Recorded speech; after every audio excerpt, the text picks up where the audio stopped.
The Indonesian stadium stampede that left 131 people dead has sparked anger against the nation's police, whom critics have long accused of using excessive violence. Police, who described the unrest on Saturday night as riots, said they tried to force supporters to return to the stands and fired tear gas after they invaded the pitch. But survivors, who had described the police as wielding batons and firing tear gas at helpless spectators, accused them of overreacting, which led to a crush that became one of the deadliest disasters in football history. Indonesia's police has, along with the military, been involved for decades in suppressing dissent, quelling riots, crushing radical Islamist groups, and anchoring the government's bloody fight against separatists in Papua, Aceh, and East Timor.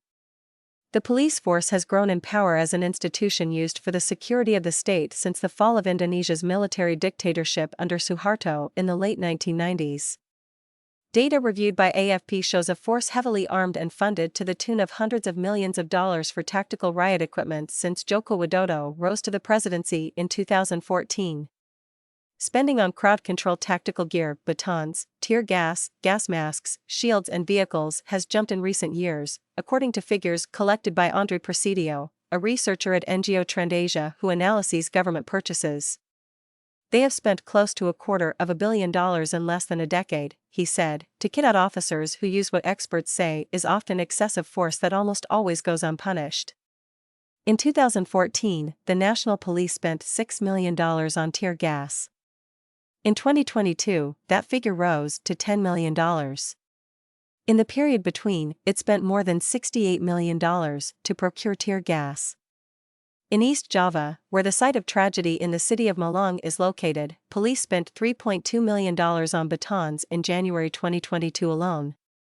"They use our tax money to kill us," said Presidio. The 9 elite officers suspended after the incident remain under investigation and come from a unit notorious for its aggressive crowd control tactics. All are commanders in the Mobile Brigade Corps, or BRIMOB, a unit that acts as the Special Operations paramilitary unit for the Indonesian police force. Since the election of Widodo, they have been used to crush government opponents, activists say. Their coffers have since been heavily buffeted to militarize the force. In the past, the most brutal force in the military were the special forces. "I think they, BRIMOB, are now getting more notoriously known as a special force of the military," said Usman Hamid, director of Amnesty International Indonesia. "They are being used as a stick."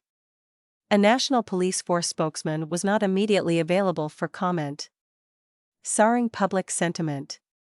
While Saturday's stampede appeared to have little to do with politics, the displeasure of a society with its leaders can often be heard on the football terraces, and some Arema FC fans were yelling obscenities at police as the chaos began.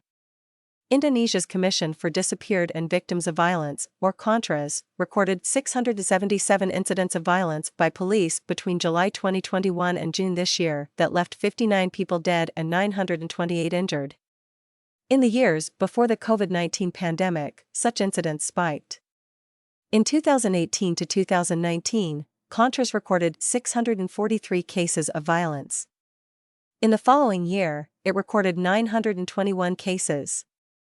At least 10 protesters were unlawfully killed in post-election riots in 2019, most of them by gunshot, in cases that were not brought to justice, according to rights groups. "The police feel like they are above the law and can do anything they deem necessary," Ardimanto Adiputra, deputy director of human rights group Impartial, told AFP. "Not fair or just. Many Indonesians fear this cycle of violence will never end without punishment for officers. A key problem in bringing them to justice is little oversight inside or outside the force and close ties between the police and the government," Fascia Maladianti, coordinator for Contras, told AFP.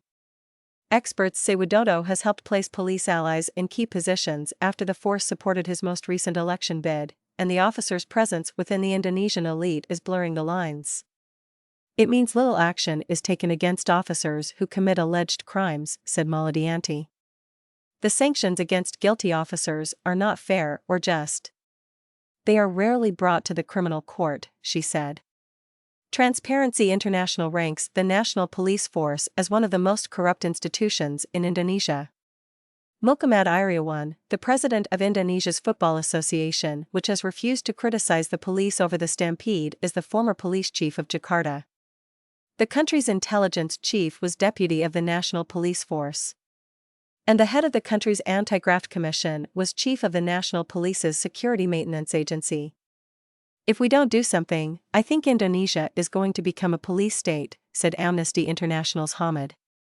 DSAJFX/DHC/SAR